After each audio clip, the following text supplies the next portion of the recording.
আসসালামু আলাইকুম রহমতুল্লাহ। হঠাৎ গরমে কামারিদের করণীয় কি? আমি প্রথমে 2-3টা লক্ষণ বলি।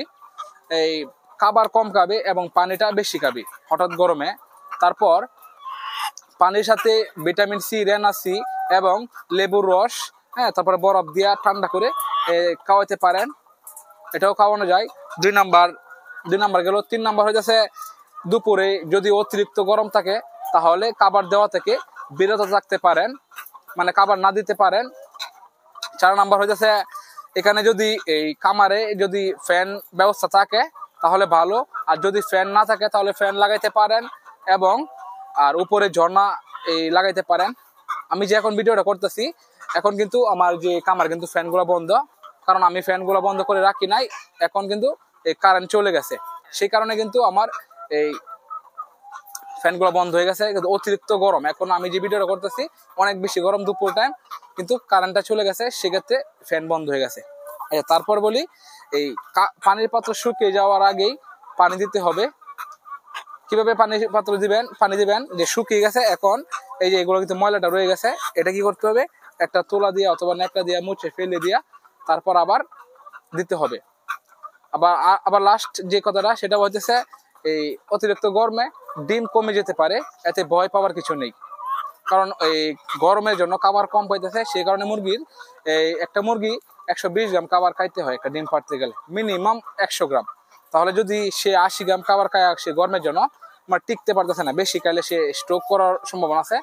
সেক্ষেত্রে কিছু মুরগি ডিম কম পারতে পারে, এত ভয় পাওয়ার কিছু নাই। তাই আমি আজকে যে কাজটা করব, অতিরিক্ত গরমে দুপুর টাইমে আমি এই যে পানি পাত্রগুলো মুছে ফেলে এই পানি ফেলে দিব, তারপর এই স্যালাইন দিয়া দিব, সাথে সাথে স্যালাইন দিব। আমি রেনাসি আমার কাছে বর্তমানে নাই, তো রেনাসিও দিয়ে আমি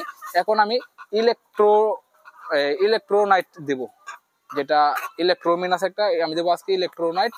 এটা একটু দাম বেশি এবং এটার কাজ হইতেছে স্যালাইন প্লাস এই পানিটা, যে পানির মধ্যে দিব সেই পানিটা অনেক বেশি ঠান্ডা করে দিবে। তো চলেন দেখাই।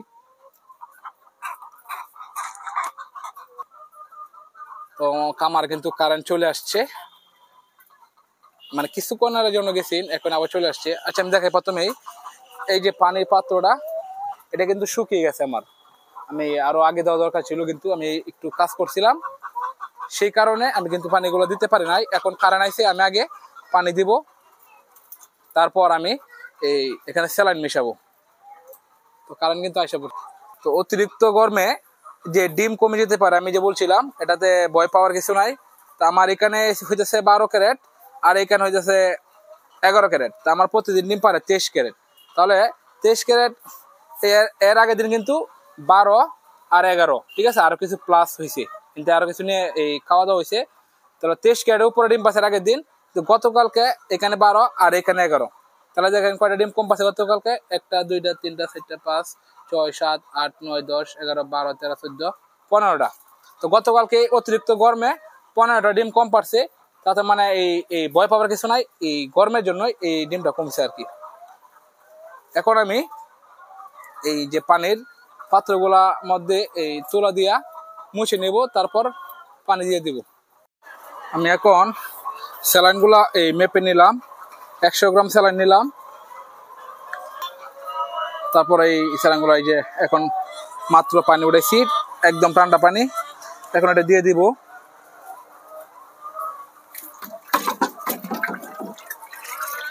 এখন ঠান্ডা হয়ে যাবে পানিটা, এমনি ঠান্ডা। আর এই যে যেটা দিচ্ছি ইলেকট্রোলাইট, এটা নাম হয়েছে ইলেকট্রোলাইট। তো এটা দেওয়ার পরে পানিটা আরো ঠান্ডা হয়ে যায়। আরেকটা কথা, যে যদি স্যালাইন খাওয়ায় তাহলে কি মুরগি স্ট্রোক করবে না এমন কোনো কিছু না। স্যালাইন খাওয়ানোর পরেও মুরগি স্ট্রোক করার সম্ভাবনা আছে। দেখাই যে কেন বললাম স্যালাইন খাওয়ানোর স্ট্রোক করার সম্ভাবনা আছে। আমি কিন্তু আমার মুরগি বাইরে নিয়ে আসছি, কারণ এই মুরগিটা কিন্তু আজকে স্ট্রোক করছে এই 11টার সময়। রৌদ্রটা ঠিকভাবে উঠছে, মানে গরম হয়েছে টিনের চালগুলা, তখন কিন্তু এই স্ট্রোক করছে। আমার এখানে কিন্তু অনেক এই গাছপালা আছে, তারপরও কিন্তু এই খামারের ভিতরে অনেক গরম, যে এই সাইডেও গাছ আছে, ওই সাইডেও গাছ আছে, মাঝখানে একটু শুধু এই গ্যাপ, তারপরও কিন্তু অনেক গরম খামারের ভিতরে। প্রায় মুরগি স্ট্রোক করে মারা যায়।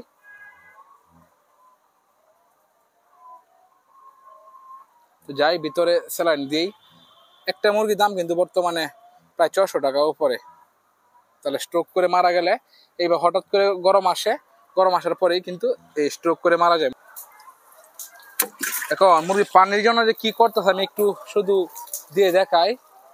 দেখেন সবগুলোর মাথা কিন্তু বাইর করে রাখছি পানি খাওয়ার জন্য। খুব বেশি গরম, আর এই পানিটা এই সর্বোচ্চ গেলে 40 মিনিট থাকবো, এর ভিতরে পানিগুলা খেয়ে শেষ করে ফেলবে। কারণ এই পানিটা এত ঠান্ডা মনে হচ্ছে যে এটার সাথে এই মানে বরফ দিয়ে দিছি। পানি দেওয়া শেষ, এখন আমি একটু পরে খাবারগুলো দিয়ে দিব। এখন প্রায় 2টা বাজতেছে, 1:50। এখন আমি এই পানি স্যালাইনগুলো দিয়েছি একটু পরে। তো আমার এখানে কিন্তু এই সাইডটা কিন্তু অনেক খোলামেলা, সে কারণে এই সাইড দিয়ে খাবারগুলা মানে খেয়ে ফেলছি। ভিতর সাইডে একটু সমস্যা, ওই সাইডে গরম বেশি, সে কারণে ওইদিকে খেতে পারে নাই। আমি একটু বাইরে সাইডটা দেখাই যে আজকে কতটুকু রোদ আছে। অনেক বেশি গরম। আর যে স্যালাইন তারপরে ভিটামিন সি, রেনা সি দিলে যে মুরগি মারা যাবে না, সেটা কিন্তু আসলেই না। আসলে কপাল যদি খারাপ হয় তাহলে কিন্তু মুরগি মারা যাবে, এটা স্বাভাবিক। বারবার এই ঠান্ডা পানি স্যালাইন দিয়ে মুরগিগুলো আমি এই রাখতে পারতেছি না, ঠিক আছে, স্ট্রোক করতেছে।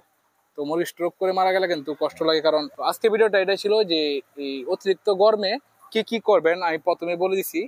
4-5টা লক্ষণ মানে করণীয়, এগুলো অবশ্যই করার চেষ্টা করবেন। তাহলে এই যেটা মরে যাওয়া সেটা মরে যাবে, এটা ধরে রাখা যাবে না। তারপরও কিছু করণীয় আছে, সেগুলো আমি বললাম। পানি শুকিয়ে যাওয়ার পানি দিবেন, খাবার থেকে বিরত থাকবেন, মানে প্রথম যেগুলো বললাম আর কি, এগুলো একটু মানার চেষ্টা করবেন, তাহলে ইনশাল্লাহ মৃত্যুর হারটা কমে যাবে। আজকে কিন্তু অনেক রোদ বেশি। সবাই ভালো থাকবেন, সুস্থ থাকবেন। আসসালামু আলাইকুম।